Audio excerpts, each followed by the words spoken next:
morning, YouTube. Auto addicts.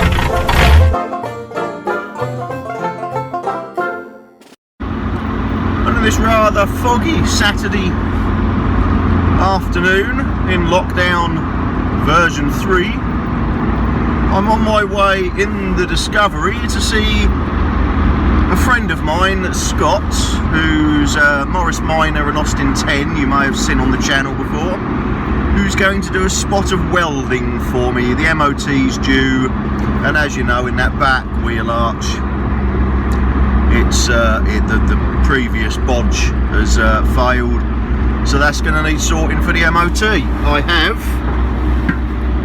a replacement panel,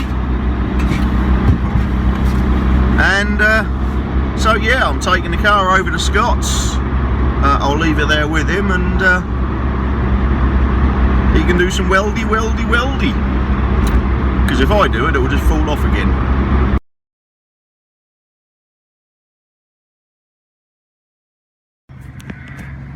And after a bit of an investigation, you'll see we have a nice new wheel arch, inner wheel arch, and a bit of welding done in there. I'll enclose some pictures of what we found. It was interesting, shall we say. It was much worse than I initially thought, plus some rather dodgy previous repairs involving riveted on bits of caravan, I think, but anyway, you can see the pictures, but so that's all sorted, so away it goes for an MOT. Well, we're back from the MOT, and bugger. That is a failure sheet.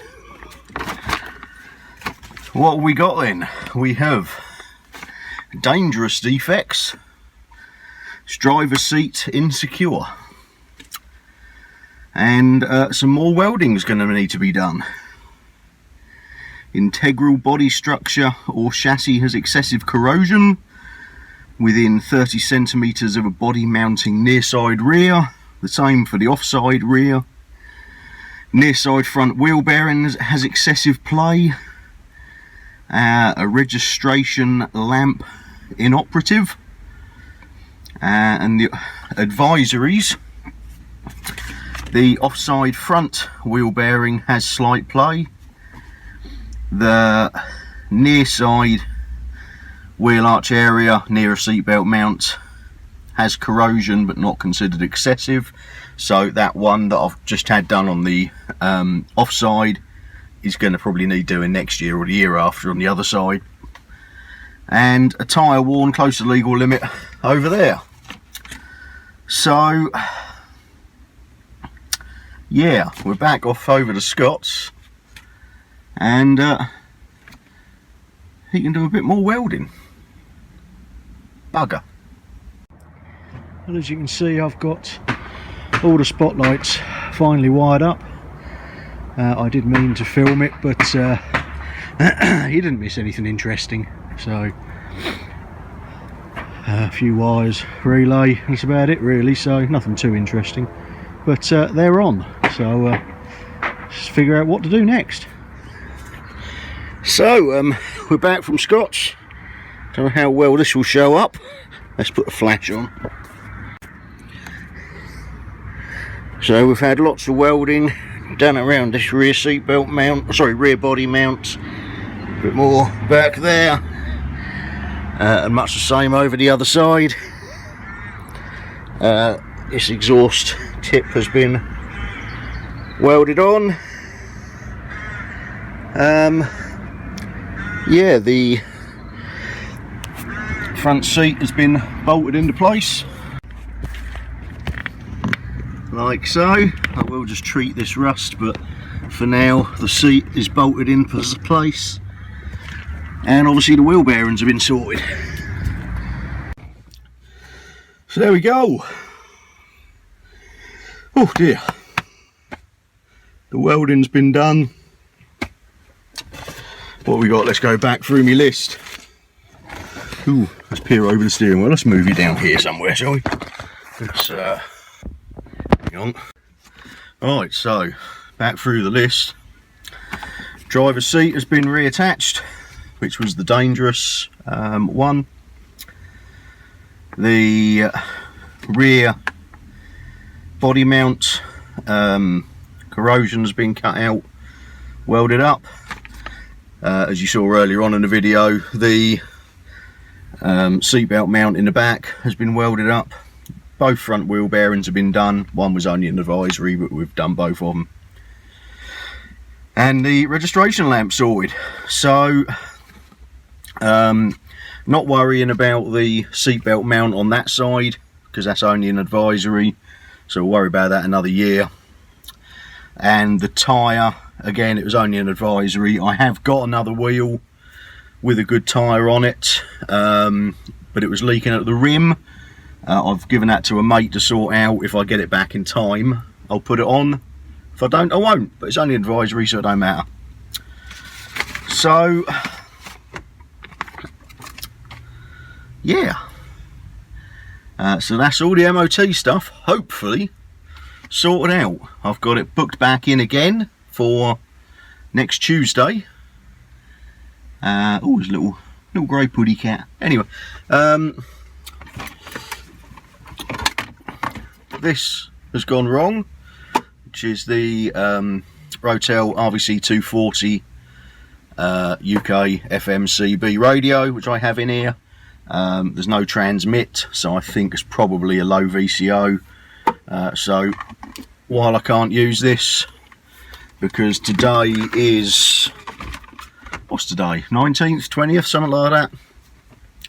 The MOT's on the 23rd, and obviously I won't bother taxing it until the 1st of April, because it's pointless taxing it for a few days. So while I'm not using it, I'll see if I can get that working. If not, I'll dig a different one out of the garage and put in here. And we'll come back to you after next Tuesday and see if it passed. I nearly said failed.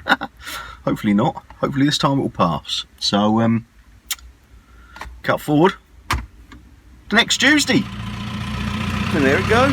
Off for a retest. Oh, fingers crossed. Smoky.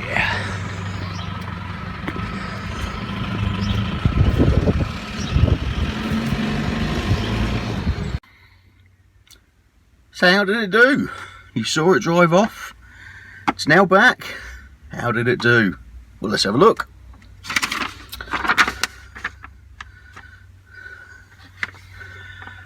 Well, Land Rover Discovery, 182,982 miles. Well,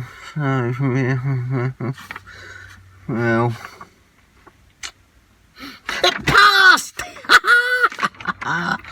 Yes, thank God for that. Still a few little advisories, minor defects. Dust cover is a bit damaged on one of the track rod ends.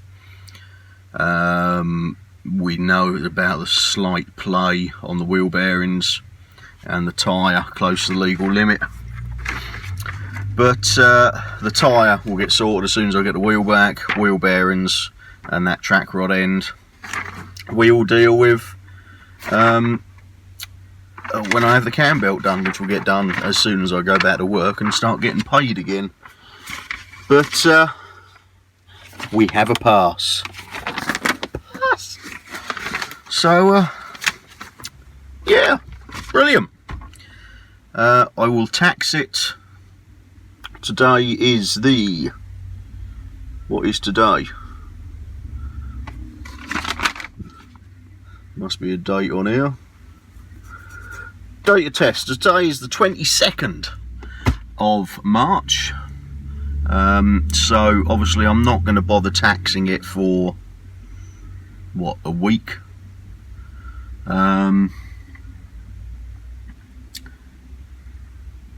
Probably.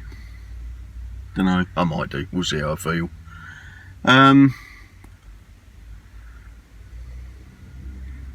Yeah. But anyway, Potentially I won't tax it until next Thursday. Today is Monday, so a week this coming Thursday. So actually it's nearly 2 weeks. I don't know, I might tax it, we'll see how I feel later. But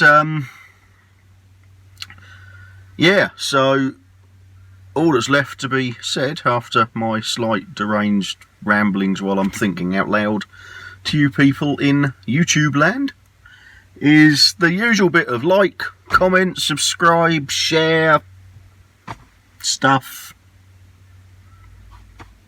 and I'll see you in the next one. Ta-da!